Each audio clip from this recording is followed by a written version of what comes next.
C'est un décompte que les habitants de Vitry-sur-Seine regardent évoluer avec inquiétude, car c'est ici que Claude a élu domicile depuis 20 jours. Donc voilà où j'habite depuis maintenant 20 jours, dans mes appartements, c'est-à-dire une petite chambre à la Sahraoui avec un matelas par terre.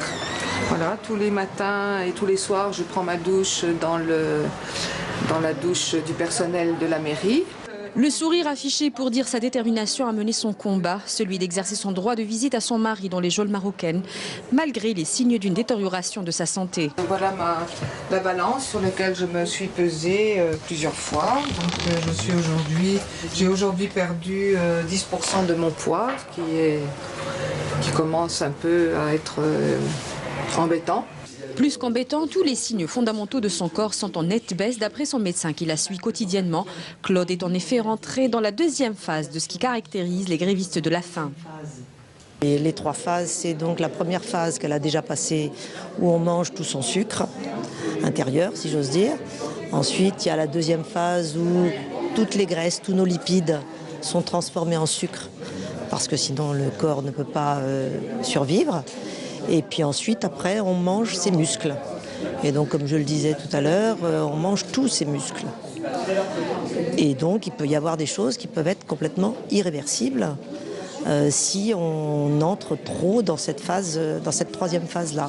Justement, les associations de soutien à Claude ont fini par recevoir un courrier de l'Élysée qu'ils estiment très encourageant et qui charge sans réserve le ministre des Affaires étrangères français de prendre contact avec le Maroc et de permettre à Claude de voir son mari. Une réaction pas assez rapide ni assez forte, a déclaré l'avocate de Claude Mangin. On est face à une situation qui est complètement hallucinante, puisque nous en sommes à un stade où les ressortissants français sont eux-mêmes victimes des représailles. C'est-à-dire, Madame Mangin, pour être mariée à un Sahraoui, elle voit ses droits fondamentaux bafoués. Elle se voit expulsée d'un royaume pour la seule raison d'être mariée à un Sahraoui. Il n'y a pas d'autre motif de lui interdire d'entrer sur le territoire marocain. C'est uniquement parce qu'elle est mariée à un Sahraoui. Moi, en tant qu'avocate, parce que je suis avocate de prisonniers politiques, je suis victime de violences sur le territoire marocain et je suis expulsée. Donc des ressortissants français sont victimes de représailles de la part du Royaume du Maroc. Je trouve que le gouvernement français devrait insister davantage auprès du gouvernement marocain pour qu'elle puisse rentrer au Maroc le plus rapidement possible. Ce n'est pas normal qu'on soit contraint de faire 20 jours de grève de la faim. Et combien de jours encore faudra-t-elle qu'elle fasse pour pouvoir simplement aller visiter son époux Nahama Asfari. Voilà, je trouve ça scandaleux et j'aimerais que l'État français puisse prendre un engagement plus ferme. Malgré l'épreuve physique, Claude, quant à elle, est inquiète pour son mari Nahama, dont elle n'a plus de nouvelles. Alors j'en ai eu, mais depuis 3 jours, j'en ai plus. Et je pense que personne n'a de... Les autres amis ont des nouvelles des autres prisonniers des musiques dans les autres prisons. Mais la prison de Kénitra, c'est le blackout, donc depuis jeudi.